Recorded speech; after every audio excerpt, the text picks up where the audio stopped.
The story begins with a young woman named Lily, who's in the US on a visitor visa. She's hit a legal snag with her documentation, and to fix it, she needs money. A close friend takes her to an elderly man's home, hoping Lily can get a job there, earn some cash, and fight her case.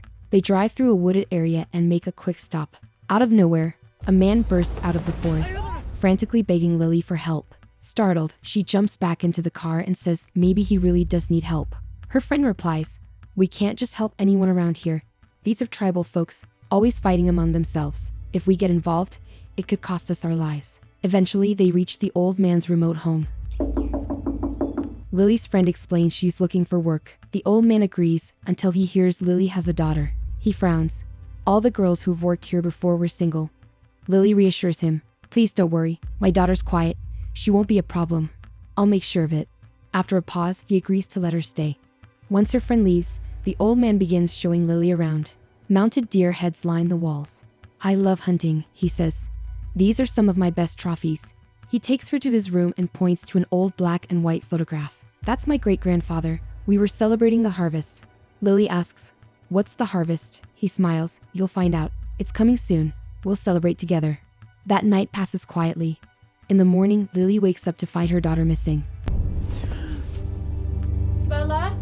Panicked, she races downstairs, only to see the old man calmly making breakfast and feeding her little girl. Embarrassed, Lily says, "From tomorrow, I'll get up early and cook for you." The old man chuckles. "Relax, it's your first day. I made enough for you too. Eat first, we'll go over your tasks after." Suddenly, strange sounds echo from the basement. "Don't worry," the old man says. "Being this close to the woods, sometimes animals sneak in." He shows her around and explains her chores. As they talk, he shares that he's never married, preferring solitude. Then, pointing to a small building just outside, he says, "That's my private space. No one goes in there, ever." Later, Lily begins coughing badly. The old man brews a strange herbal tea. "Drink this, you won't cough again." This is so good. Though hesitant, Lily drinks and quickly feels drowsy and passes out. The next morning, she wakes up refreshed. No cough, no fever. The old man gives her the same tea. This time, she drinks it without protest. But as she sips, he watches her with an unnerving stare. Once again, she drifts into a deep sleep. Lily begins to wonder, what's actually in that tea? Later, he tells Lily he's heading into town for supplies. "Keep everything locked up while I'm gone," he says. Just then, the man from before runs up to her, pleading for help. Alarmed, Lily grabs her daughter and bolts inside. When the old man returns, she tells him. He replies grimly, "This place is dangerous. If you see a stranger near the house, assume they're a threat. Kill them." No hesitation. Lily is horrified. "I've never hurt anyone." The old man glares at her. "You'll learn. If you want to protect your daughter, you'll have to kill." Not long after, the man from before returns. The old man knocks him down with a rifle. As he raises it again, the man yells, "Wait, I'm not a threat. My car broke down. I just need help." He introduces himself as Andres. Lily believes him and convinces the old man to let him in. The old man grudgingly agrees to let Andres stay 2 nights, since the harvest festival is coming up. Lily is relieved. The old man even promises to fix Andres' car and offers him the same tea Lily drinks daily. Later, he spots a half-empty wine bottle. "Want to finish this together?" Lily shakes her head. "I can't. It's not my house. I don't touch anything without permission. I'm just the help here." Curious, Andres asks why she's working there. She shares her visa issues. He nods. "I'm on a visitor visa too." They connect and eventually head to bed. That night, Lily wakes and sees someone outside her window, wearing a deer antler mask. She looks again. No one's there. Morning comes, and once again, her daughter is missing. She finds her happily playing with the old man. Relieved, she hugs her, but then spots 3 masked figures in the trees. Rattled, she tries to bring it up with the old man, but they vanish. He brushes it off. "You're imagining things. Maybe you've had some of my wine without asking." Then, he changes the subject. "Get dressed. We got guests tonight." Lily follows him into his room and finds a strange book filled with drawings of masked people. She questions him. He snaps, "Don't go through my things. That's your only warning." Then he softens, just a little, and hands her a dress. "Wear this tonight. Look beautiful, like a bride." That evening, Lily gets dressed and joins the gathering with her daughter. The guests seem strange. Their behavior is off. She pulls Andres aside. "Something's wrong. Look how they're acting." Andres nods. "You're right.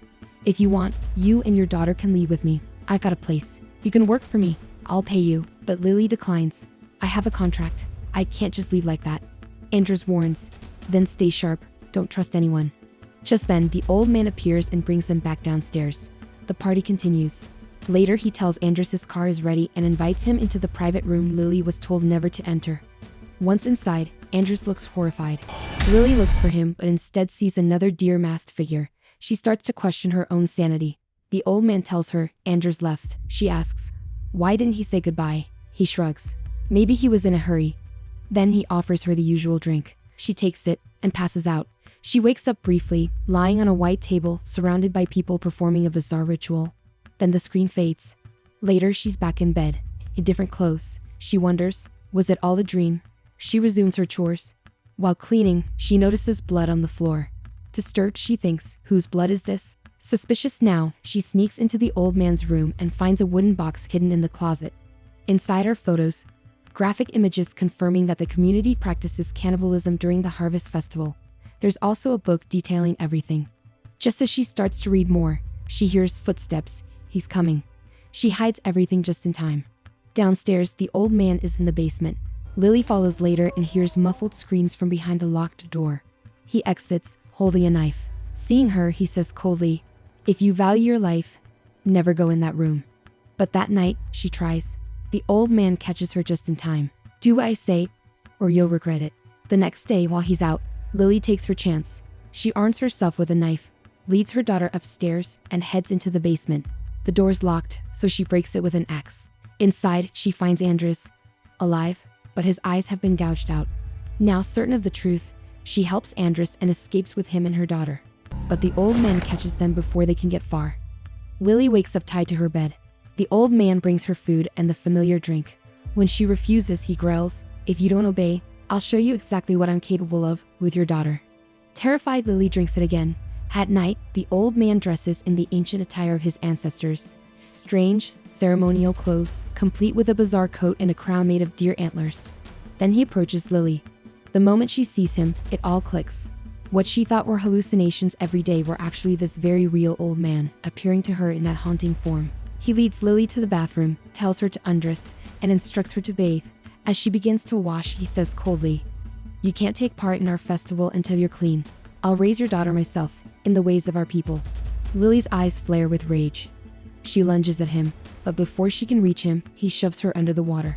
Holding her down for a moment, he finally pulls her back up and says, just cooperate. With that, he turns and walks out. The next morning, Lily sits in silence, tense and scared. The old man returns with a tray of food. He tries to feed her with his hands, but she begs, please, just let me see my daughter. Once. That's all I'm asking. He answers calmly, you will. But first eat. Lily reluctantly eats. Then the old man heads down to the basement. Earlier that day, he had already killed Andres. Now he was butchering his body, preparing the meat for the night's feast. That night, Lily, drugged by whatever the old man had slipped into her drink, wakes up at a large dining table. Around her sit members of the old man's cult. Even her friend, the one who had brought her to the house, is there. That's when it hits her. Her friend was in on it all along. She's one of them. The old man begins reading from the mysterious book he had always kept hidden from Lily. Then he announces, tonight, we drink the blood of our prey. He lifts a glass. It's filled with Andrew's blood. Everyone drinks. Then he unveils the food, removing the lid to reveal Andrew's cooked, severed face. Lily recoils in horror and vomits at the table. The mood instantly sours. The guests begin shouting at the old man, blaming him for ruining the ceremony. Furious, he grabs Lily and drags her back to the basement, where her daughter is still being held. But Lily's done being a victim. She finds a knife and a gun and begins fighting her way out. While escaping, she runs into a teenage boy. Seeing the weapon in her hand, he pleads, please, don't shoot. But Lily doesn't hesitate. She shoots him. The sound of the gunshot echoes through the house. Lily races toward the one room the old man had always forbidden her from entering. Just as she's about to open it, her friend attacks, but Lily is ready. She slashes her friend's throat, killing her. Inside the forbidden room, Lily finds a nightmare. Body parts preserved and stored. She's horrified, but focused. She grabs a key and tries to get out. Suddenly, she hears the old man coming. She readies the gun. When he enters, she shoots, hitting his hand. But he doesn't go down. He overpowers her and locks her inside a wooden box, then heads toward her daughter, ready to complete the ritual. But Lily won't give up. She breaks free just in time. She grabs him from behind. His ceremonial crown shatters, and one of the sharp antlers pierces her foot. But she doesn't let go. Fighting through the pain, she yanks the antler out and drives it into the old man's chest, killing him. At last, Lily and her daughter are safe. She exhales deeply, holding her child close. The next morning, they escape in the old man's vehicle. In the final scene, a haunting message appears on screen. Every year, thousands of people vanish without a trace in the United States. Most are never found. Fade to black.